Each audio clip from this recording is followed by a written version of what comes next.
Welcome to Washington Today on C-SPAN Radio for Tuesday, June 28, 2022. An aide in former President Donald Trump's White House, Cassidy Hutchinson, telling the House committee investigating the January 6, 2021 attack on the U.S. Capitol that Donald Trump knew the rioters, some of them, had weapons. White House lawyers warned that Donald Trump's going to the U.S. Capitol himself could be potentially illegal. But Donald Trump physically assaulted staff and Secret Service agents in the limousine when he found out that he could not go.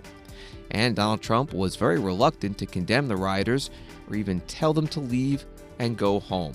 Well, portions of the hearing coming up, plus analysis from a reporter with The Hill.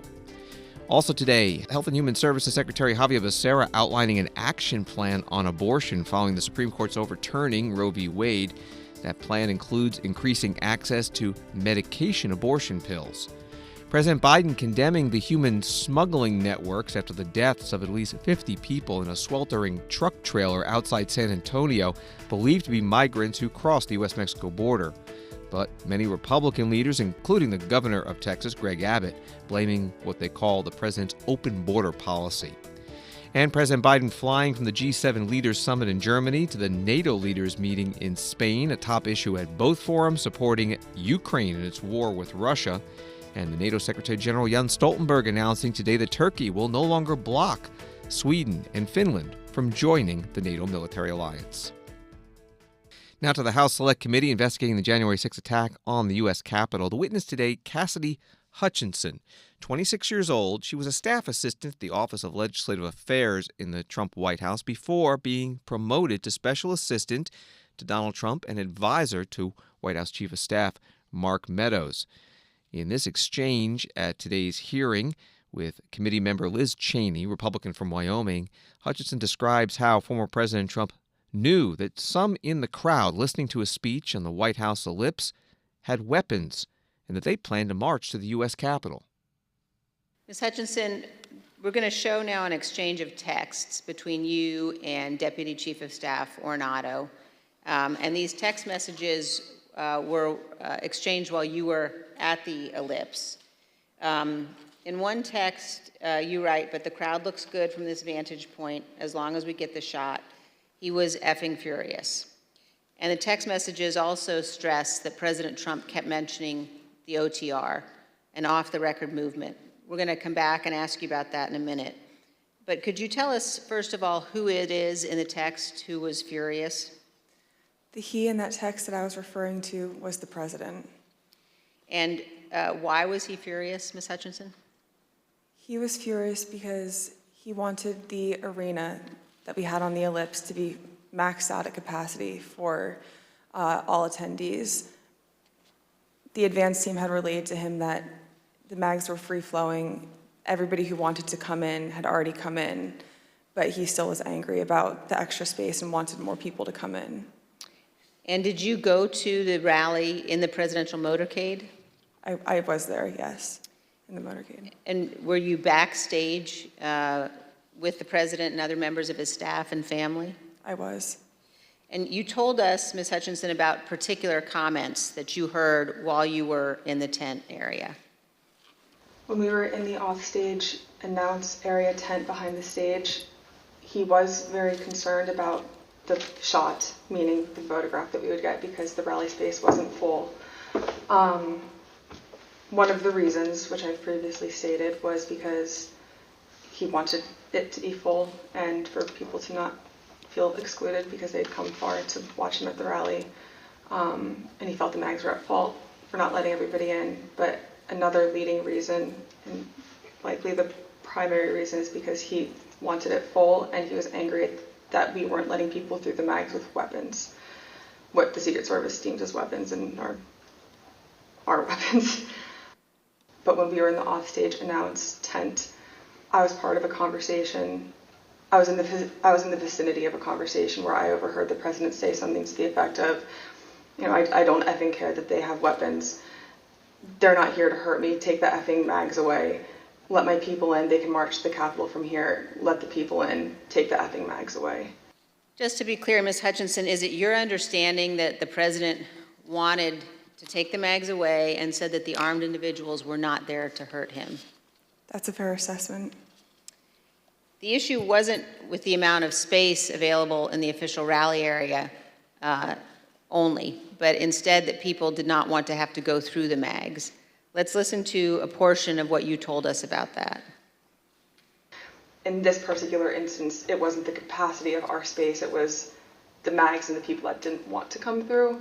And that's what Tony had been trying to relay to him that morning. You know, it's not the issues that we encountered on the campaign. We have enough space, or they don't want to come in right now. They have weapons that they don't want confiscated by the Secret Service, and they're fine on the mall. They can see you on the mall, and they want to march straight to the Capitol from the mall. The president apparently wanted all attendees inside the official rally space and repeatedly said, quote, "They're not here to hurt me." And just to be clear, so he was told again in that conversation, or was he told again in that conversation that people couldn't come through the mags because they had weapons? Correct. And that people, and his response was to say they can march to the Capitol from the ellipse. Something to the effect of, take the effing mags away, they're not here to hurt me, let them in, let my people in. They can march to the Capitol after the rally's over. They can march from the ellipse. Take the effing mags away. Then they can march to the Capitol. Cassidy Hutchinson, former senior aide to White House Chief of Staff Mark Meadows. You heard a combination of both her recorded deposition from the House Select Committee investigating the January 6th attack on the Capitol and her in-person testimony today. Questions from Republican Congresswoman Liz Cheney, member of the committee, the vice chair of the committee. In another part of her testimony, she said that White House counsel Pat Cipollone voiced concerns repeatedly about President Trump's plan to go to the U.S. Capitol on January 6, 2021, calling it potentially illegal. That was Cipollone's words. And Cassidy Hutchinson describing how former President Trump reacted when he finished his speech on the White House ellipse and got into the presidential limousine. He was told he is not going to the Capitol. When you returned to the White House in the motorcade after the president's speech, where did you go? When I returned to the White House, I walked upstairs towards the Chief of Staff's office, and I noticed Mr. Ornato lingering outside of the office. Once we had made eye contact, he quickly waved me to go into his office, which was just across the hall from mine. When I went in, he shut the door, and I noticed Bobby Engel, who is the head of Mr. Trump's security detail, sitting in a chair, just looking somewhat discombobulated and a little lost. And I looked at Tony, and he had said, "Did you effing hear what happened in the Beast?" I said, "No, Tony, I just got back. What happened?" Tony proceeded to tell me that when the president got in the Beast, he was under the impression from Mr. Meadows that the off-the-record movement to the Capitol was still possible and likely to happen, but that Bobby had more information. So once the president had gotten into the vehicle with Bobby, he thought that they were going up to the Capitol, and when Bobby had relayed to him, "We're not, we don't have the assets to do it, it's not secure, we're going back to the West Wing," the president had very strong, a very angry response to that. Tony described him as being irate. The president said something to the effect of, "I'm the effing president, take me up to the Capitol now." To which Bobby responded, "Sir, we have to go back to the West Wing." The president reached up towards the front of the vehicle to grab at the steering wheel. Mr. Engel grabbed his arm, said, "Sir, you need to take your hand off the steering wheel. We're going back to the West Wing. We're not going to the Capitol." Mr. Trump then used his free hand to lunge towards Bobby Engel, and when Mr. Ornato had recounted this story to me, he had motioned towards his clavicles. And was Mr. Engel in the room as Mr. Ornato told you this story? He was. Did Mr. Engel correct or disagree with any part of the story from Mr. Ornato? Mr. Engel did not correct or disagree with any part of the story. Former White House Assistant Cassidy Hutchinson testifying before the House January 6th committee. Questions from Congresswoman Liz Cheney and references to Tony Ornato, White House Deputy Chief of Staff under President Trump, and Secret Service agent Bobby Engel. More from Cassidy Hutchinson's testimony as she describes when the attack on the U.S. Capitol began, the rioters chanting, "Hang Mike Pence," because Vice President Pence would not do what President Trump had wanted and delay the certification of Joe Biden's victory in the Electoral College vote, and how that was playing out at the White House. As rioters chanted, "Hang Mike Pence," the President of the United States, Donald Trump, said that, quote, "Mike deserves it," and that those rioters were not doing anything wrong. This is a sentiment that he has expressed at other times as well. In an interview with ABC News correspondent Jonathan Karl, President Trump was asked about the supporters chanting "Hang Mike Pence" last year. Instead of condemning them, the former president defended them. Saying "Hang Mike Because Pence." it's common sense, John. It's common sense that you're supposed to protect. How can you, if you know a vote is fraudulent, right? Yeah. How can you pass on a fraudulent vote to Congress? President Trump's view that the rioters were not doing anything wrong and that, quote, "Mike deserved it," helps us to understand why the president did not ask the rioters to leave the Capitol for multiple hours. In fact, he put this tweet out at 2:24 p.m. Ms. Hutchinson, do you recall seeing this tweet in which the president said the vice president did not have the courage to do what needed to be done? I do. And Ms. Hutchinson, what was your reaction when you saw this tweet? As a staffer that worked to always represent the administration to the best of my ability and to showcase the good things that he had done for the country, I remember feeling frustrated, disappointed, and really, it felt personal. I was really sad. As an American, I was disgusted. It was unpatriotic. It was un-American. We were watching the Capitol building get defaced over a lie. And it was something that was really hard in that moment to digest, knowing what I had been hearing down the hall in the conversations that were happening, seeing that tweet come up and knowing what was happening on the Hill. And it's something that I still struggled to work through the emotions of that. Rebecca Beitsch is national security reporter for The Hill, and she's been following today's hearing of the House Select Committee on the investigation of the January 6th attack on the Capitol. Thanks for being with us. Former White House Chief of Staff Mick Mulvaney said in a tweet that today's testimony from former White House aide Cassidy Hutchinson was explosive stuff. What were your takeaways? So we definitely learned a lot of things during the hearing today. I think some of the big things that stuck out to me, she detailed that President Trump was so determined to get to the Capitol and join, his supporters as they were marching to the building, that he grabbed the steering wheel of his car and then lunged at his driver when they refused to take him to the Capitol.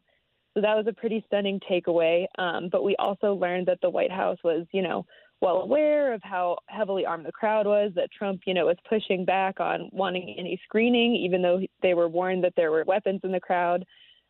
We learned that both Chief of Staff Mark Meadows and then Trump campaign attorney Rudy Giuliani were aware of the potential for violence and kind of signaled this to Cassidy Hutchinson. And of course, we also learned that both of them evidently asked for pardons for the role that they played in January 6th and the day leading up to it.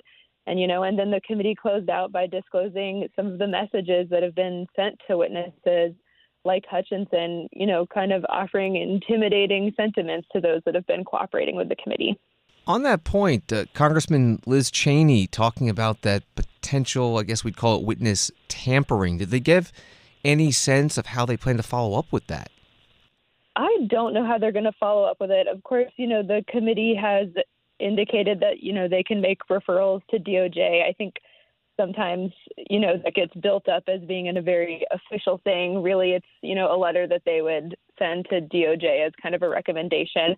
But she noticed that they're considering taking next steps. So I'm curious to see if that's something that she weighs in on further in these future hearings. Also, during today's testimony, a lot of conversation about the debate over whether former President Trump should be allowed to go to the U.S. Capitol and join those marchers. What were some of those exchanges? So Pat Cipollone, who the committee, who Cheney, very directly has asked to come and appear before the committee, was one of the ones who was absolutely advocating against it. And he was worried not just about the optics, but about the legal repercussions that could follow if Trump actually went down there. I think one of the things that he mentioned was inciting a riot. It appears, Mark Meadows was more in the camp of trying to figure out a way to make it happen. And that's kind of like a theme that you sort of saw through Cassidy Hutchinson's testimony is Meadows kind of looking, Trump having very specific ideas about what he wanted to do that day, not appreciating any limitations placed on that, and Meadows kind of looking for a way to make it happen. And, in the story about Trump lunging at the driver that we kind of see, it was the Secret Service that ultimately stepped in and kind of put the kibosh on it just by determining that there was no safe way to get the president to the Capitol. We're talking with Rebecca Beitsch from The Hill. Also, a lot of testimony about when and how President Trump would tell the rioters to go home and the speech after. What happened there? Yes, so I think that's one thing that the committee is sort of dangling out there for future hearings. We know that, the video that was released was not the first take that they made. So there are evidently a couple versions of that video. And so I think that's one thing they were sort of alluding to that they might be able to share in a future hearing. And then they also went a little deeper into, the speech that he gave on the 7th and sort of the deliberations about what should be in that speech. And there's just like a lot of discussion between White House attorneys and Meadows over, what kind of sentiments should be rolled into this speech. And ultimately, when Trump did make remarks the next day, Cheney noted he didn't ad-lib, which is something that he likes to do. He pretty much stuck to the script. But the one thing that he left out that was that he was scheduled to say was, "This election is now over." So today's hearing was they're calling it a surprise hearing. Well, that's what the media is calling it, is that it was announced just yesterday for today for this new information. What's the rest of the hearing schedule like? Do we know for the January 6th committee? Well, I will say I was surprised when they announced the hearing. They had previously said that, they had this deluge of new information that they were going to pick things up after the July 4th recess. And so this was a pretty big departure from that. And so now I think they haven't been completely clear about what's to come or exactly when, but they have said future topics up for discussion are, the role of the Proud Boys and the Oath Keepers. We had a little bit of a foreshadowing of that today. Hutchinson said, it was when Giuliani was around that she kind of heard those two groups being mentioned more. And then the other big hearing that they have slated is just kind of a further deep dive into sort of Trump's inaction, what he did and didn't do on January 6th based on the information that he was getting. Rebecca Beitsch, national security reporter for The Hill. Find her stories at thehill.com, and on Twitter it's at Rebecca Beitsch, Beitsch. Thank you very much. Thanks for having me. And former President Donald Trump putting out a response to today's hearing, and the star witness, Cassidy Hutchinson, Trump posting on his social media network, Truth Social, quote, "I hardly know who this person, Cassidy Hutchinson, is, other than I heard very negative things about her, a total phony and leaker. And when she requested to go with certain others of the team to Florida after my having served a full term in office, I personally turned her request down. Why did she want to go with us if she felt we were so terrible? I understand that she was very upset and angry that I didn't want her to go or be a member of the team. She is bad news." That's the end of the quote from former President Donald Trump. Reminder that all the January 6th committee hearings will be live on C-SPAN radio and television, and you can get more on the hearings at our website, cspan.org. January 6th, including all the video from all the hearings and briefings and reaction from members of Congress and the White House, plus journalists and authors talking about the investigation. Our January 6th investigation page, your fast and easy way to get C-SPAN's unfiltered coverage if you can't see or hear it live. That's cspan.org/January 6th. This is Washington Today. From ABC News, Health and Human Services Secretary Javier Becerra on Tuesday unveiled what was called an action plan on abortion access as advocates call on President Joe Biden and his administration to do more in the wake of the Supreme Court stripping the constitutional right to abortion nationwide. The article goes on. Becerra said there's no magic bullet that could restore Americans' constitutional right to abortion, but the administration was working with its top legal advisors to explore every option. Here's part of his news conference. Friday's Supreme Court decision was despicable, but it was not unpredictable. HHS has been preparing for this for some time. That's why earlier this year, we launched our HHS Reproductive Access Task Force to plan for every action necessary to protect women's access to reproductive health care. There is no magic bullet, but if there is something we can do, we will find it, and we will do it at HHS. Indeed, that was the instruction I received from the President of the United States. Last Friday, President Biden announced the actions he is taking to ensure medication abortion is available to the full extent possible, and that women can travel safely from states where abortion is now banned to states where abortion is legal. Here's how HHS will support these issues. First, HHS will take steps to increase access to medication abortion. Federal law requires our programs to provide medication abortion in certain circumstances, such as the life of the woman, rape, or incest. Now, more than ever, it is imperative that all federally supported programs and services are complying with the law. Second, I am directing the Office for Civil Rights within HHS to ensure patient privacy and non-discrimination for patients seeking reproductive health care, as well as for providers who offer that reproductive health care service. Third, I am directing the Department to examine its authority under the Emergency Medical Treatment and Active Labor Act, EMTALA, to ensure that clinical judgment of doctors and hospitals is supported in treating pregnant patients, including those experiencing pregnancy loss or complications, and reaffirming that abortion care can be appropriate to stabilize patients. Fourth, I am directing all agencies in my department to work to ensure that all providers, from doctors to pharmacists to clinics, have appropriate training and resources to handle family planning needs, including administering patient referrals for care and helping patients navigate this new reality. Fifth, I am directing the Centers for Medicare and Medicaid Services, CMS, to take every legally available step to protect family planning care, including emergency contraceptives and long-acting reversible contraceptives such as IUDs. Healthcare is a matter to be decided by patients and their providers. As part of these efforts, we will make clear that family planning providers are able to participate in the Medicaid program. These clinics provide safe care and have a vast expertise in providing reproductive health care. Health and Human Services Secretary Javier Becerra, a news conference at the HHS building in Washington, D.C. Washington Post writing that Becerra's remarks came as the administration is under intense pressure to respond to the cascade of state anti-abortion restrictions taking effect in conservative states following Friday's court ruling.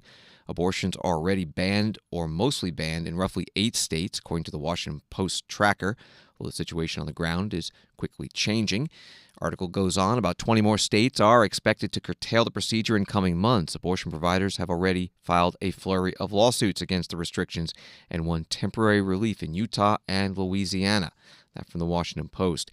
C-SPAN spoke this morning with Ed Whalen, a senior fellow at the Ethics and Public Policy Center, about how conservatives, such as himself, are going to be approaching the state-by-state strategy now on abortion policy. In the wake of this, what's the next frontier for the pro-life movement after Roe v. Wade being overturned? Well, Dobbs, as you note, overturned Roe and restored to the democratic processes the issue of abortion that Roe had stripped away from those processes some 50 years ago. And Roe really ignited a culture war in which people were fighting through the courts on an issue that had been in the process of being worked out democratically. So that's what we're going to be looking at now, the effort by folks on both sides to persuade each other, and especially the folks in the middle, of what just policy consists of. And the challenge for pro-lifers is going to be to make their case showing love and concern for pregnant women, make their case emphasizing the fundamental humanity of unborn human beings, and working to make sure that we have legal protections for them. So what is a just policy in your mind? We're seeing a patchwork right now across the country on complete bans to very few weak bans to efforts to enshrine the right to an abortion in state constitutions. What is a just policy in your mind? Well, my own position is that the unborn human being has a fundamental right to life that should be protected in law. Now, one can debate on very hard cases like rape, and perhaps there are policies there that could better protect the unborn and the mother, and make sure that that the mother is helped to bring her baby to term. But I believe very much in basic protections from conception. I also recognize, though, that a lot of people disagree with me. I hope to persuade them, but if I don't, I recognize that I have lost through democratic means, and I will hope to come back and persuade people later. A lot of questions arise from this patchwork around the country that's happening. One of them, the abortion pill, is now the avenue for abortions in this country for over half of abortions that take place. Can states that ban abortion also ban the delivery of abortion pills through the mail in their states? Well, the fact is that federal laws now actually ban the delivery of the abortion pill through the mails. These are laws that hadn't been enforced while Roe v. Wade was in effect, but ought to be enforced now. So if federal laws can ban this, then surely state laws can as well. What do you think this Justice Department will do when it comes to those laws after hearing from President Biden on Friday? Well, I hope that on reflection, the Justice Department will commit to impartial enforcement of our laws. I fear that it won't, because obviously the pro-abortion forces are very dominant in this administration. We'll have to make our political case and criticize them for not doing their job.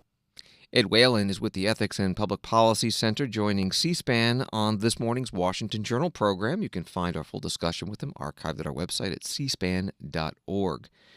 The chair of the Democratic National Committee, Jamie Harrison, saying today there is what he calls an energy and an activism, especially among women, after the Supreme Court's ruling overturned Roe v. Wade, something he says he has not seen since former President Donald Trump's election in the Democratic Party. Chair Harrison interviewed on MSNBC this morning about a new website to harness that energy. Do you expect women to go out and vote on this issue, including some who may not have gone to vote in a midterm election? I think we are seeing right now an energy and an activism, particularly amongst women, that we have not seen since the election of Donald Trump and the march, Women's March. What we are seeing is that we have this joint effort with the DCCC and the DSCC. We built out this website called defendchoice.org, and we are seeing a record number of activists sign up because they want to make phone calls, they want to send text messages, they want to do everything within their power in order to make sure we enact change and we secure their right to protect, to control their own bodies. And Willie, I would not be surprised. And, I grew up in the South, in South Carolina, and many times in in some of those communities, men and women vote, the husband and wives vote the same way. I would not be surprised that in this election cycle, you get women, particularly in areas like the South, where we have all these trigger laws, and they end up pulling a very different lever than their husbands. DNC Chair Jamie Harrison on MSNBC Tuesday morning. A few more headlines today about the Supreme Court's decision overturning Roe v. Wade. White House rejecting the suggestion from several Democratic lawmakers to allow abortion providers to work from federal property in states where the procedure is prohibited or limited. The White House Press Secretary Karine Jean-Pierre telling reporters, "We understand the proposal is well-intentioned, but here's the thing, it could actually put women and providers at risk of being prosecuted." And the Defense Department says for the tens of thousands of military personnel and their families who may be stationed or work in states where abortions will soon be banned or restricted, saying in a memo that the Defense Department will continue to provide abortions in cases where the mother's life is at risk or if the pregnancy is the result of rape or incest, instances known as covered abortions, and noting that federal law prohibits the Pentagon from performing or paying for other types of abortions. Washington Today continues in a moment. Listening to programs on C-SPAN through C-SPAN Radio just got easier. Tell your smart speaker, play C-SPAN Radio, and listen to Washington Journal daily at 7 a.m. Eastern, important congressional hearings and other public affairs events throughout the day. And weekdays at 5 p.m. and 9 p.m. Eastern, catch Washington Today for a fast-paced report on the stories of the day. Listen to C-SPAN anytime. Just tell your smart speaker, play C-SPAN Radio. C-SPAN, powered by cable.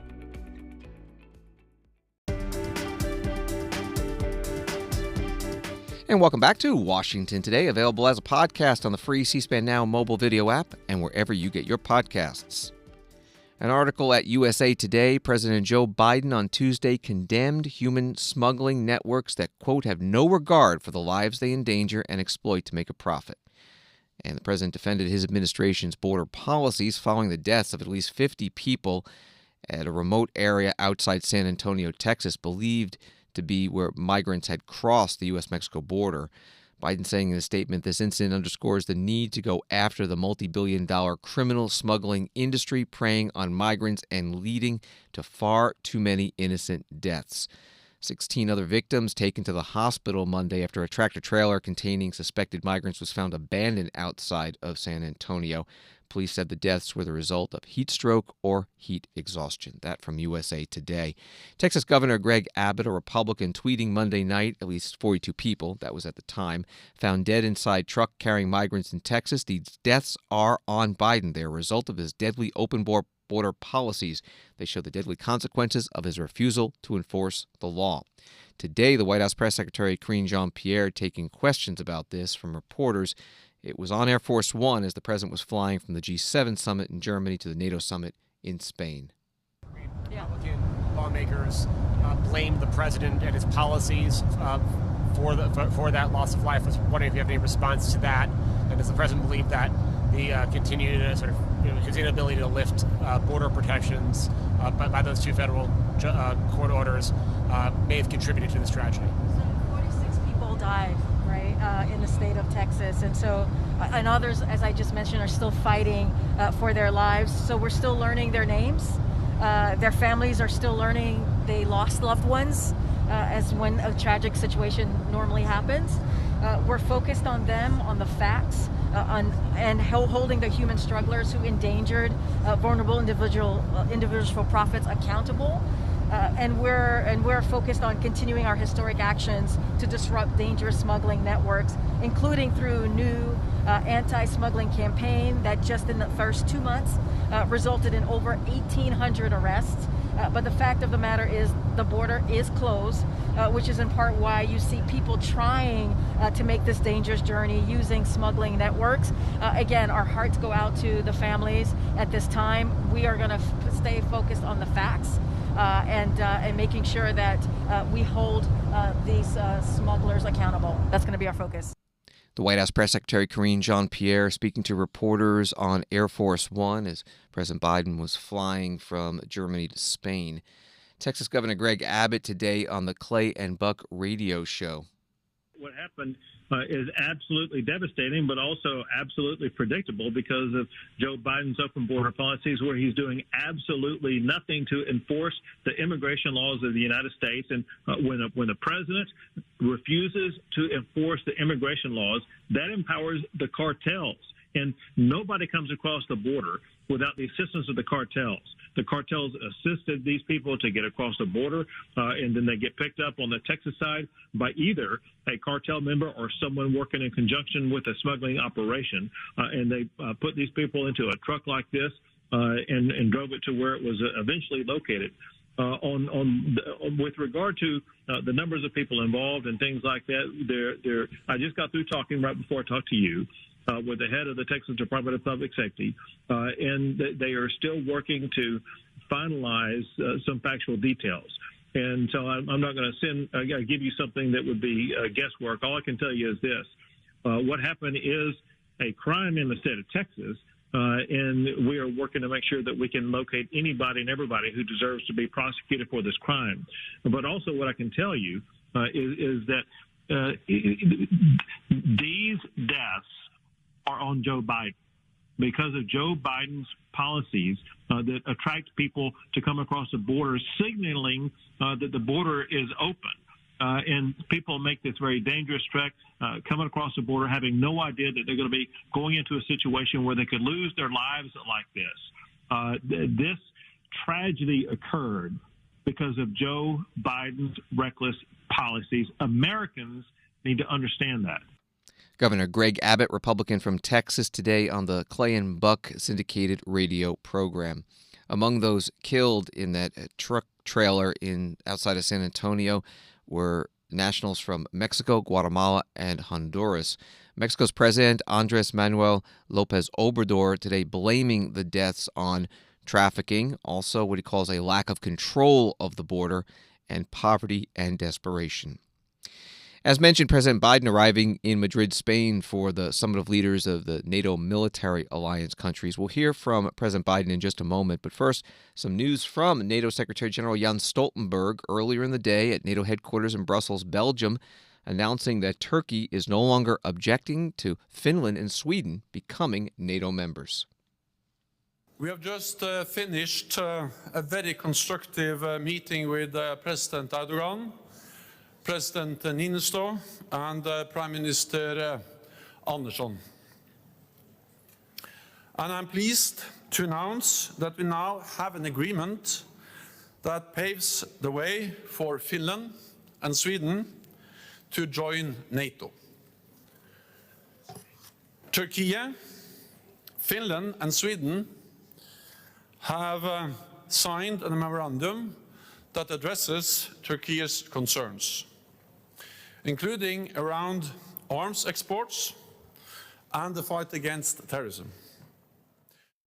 The NATO Secretary General Jens Stoltenberg in Brussels. BBC News adding that Turkey had previously objected to the two Nordic nations joining NATO on the grounds that they sheltered Kurdish activists who Ankara viewed as terrorists. The BBC News article also says the addition of the two modern Scandinavian democracies to the Atlantic Alliance will further isolate and anger the Kremlin, which sees NATO not as a defensive organization, but an aggressive one. And now to Madrid, Spain, holding this year's NATO Summit, as Russia has increased its attacks across Ukraine, including a missile strike on a shopping mall in a city far from the front lines. President Biden meeting with the Spanish Prime Minister Pedro Sanchez, saying that Russian President Vladimir Putin is trying to wipe out Ukrainian culture and promising to increase NATO's military presence on its eastern flank. Mr. President, you and I discussed today, we're going to work on an agreement to increase the number of U.S. naval destroyers stationed at Spain's Rota Naval Base, which will also enhance the bilateral defensive relationship between Spain and the United States. We expect that to occur much sooner than later. And I welcome the steps that Spain has taken in solidarity with our allies that we're facing heightened threats on their borders, including sending additional capabilities you referenced to Latvia. Thank you, Mr. President. And I'll be laying out additional steps the United States is going to take with our NATO colleagues in our summit tomorrow. But the bottom line is this. Together, the alliance is strengthening its posture, is dealing with the threats and strengthening our posture against the threats from the East and challenges from the South.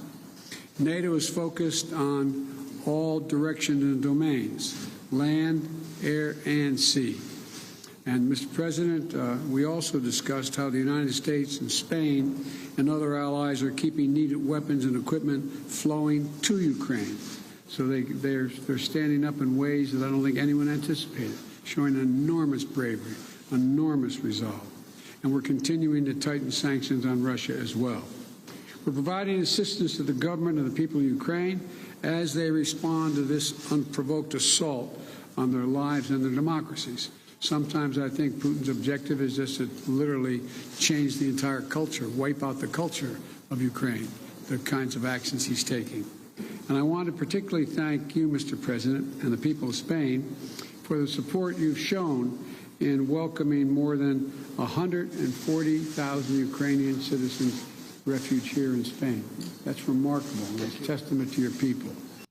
President Joe Biden standing beside the Spanish Prime Minister in Madrid at the start of the NATO Summit. Back to Air Force One and the flight from Germany to Spain today. Reporters asking National Security Advisor Jake Sullivan about a video clip of French President Emmanuel Macron telling President Biden on the sidelines of the G7 summit that the leader of United Arab Emirates told him that both UAE and Saudi Arabia cannot substantially increase oil production in order to help bring down prices. Macron said he told me two things. One, I'm at a maximum, what he claims. And second, the Saudis can increase a little bit by 150,000 barrels per day or a little bit more, but they don't have huge capacities, at least before 6 months' time. Here's the question to Jake Sullivan. Jake, there was a video that came out yesterday from the G7 where President Macron is talking to both President Biden and yourself about Saudi Arabia, the fact that they're almost at max capacity and can't produce that much more oil. Does that change the president's thinking at all going into his trip next month? And did any other leaders approach him about his trip to Saudi Arabia? I'm not going to characterize President Macron's comments yesterday. And with respect to the question of his discussions with other leaders, he spoke with President Macron about the trip. He spoke with a couple of other leaders about the trip as well. Not focused on or confined to the energy piece, but the broader strategic dynamic at play and the need, particularly in light of Russia's invasion of Ukraine, for the United States, the G7, and the West to continue robust and effective engagement with our partners across the Middle East, to include the GCC as well as Iraq, Jordan, and Egypt, all of whom the president will see when he goes to Saudi Arabia. And then, of course, he talked about Israel and the Israeli-Palestinian conflict as well with some of the leaders. But I'm not going to characterize President Macron's comments or, either the content of them or the this particular notion about Saudi Arabia and its spare capacity. White House National Security Advisor Jake Sullivan on Air Force One with reporters. President Biden plans to visit Saudi Arabia in July as part of a wider trip to the Middle East. From CNN, there's this. Americans are feeling the heat at the gas pump, but that won't keep them in park, AAA predicts. The Automotive and Trip Planning Group's annual forecast for the July 4th holiday weekend says that 42 million Americans, more than ever, will take a road trip of 50 miles or more, and that's despite gas prices hitting a record earlier this month, over $5 a gallon. On Wall Street today, the Dow down 491, NASDAQ down 343, S&P down 78. Thanks for listening to Washington Today. You can get more of Washington's top stories sent to you each day by subscribing to C-SPAN's evening newsletter, Word for Word. Sign up at c-span.org/connect. Have a good night.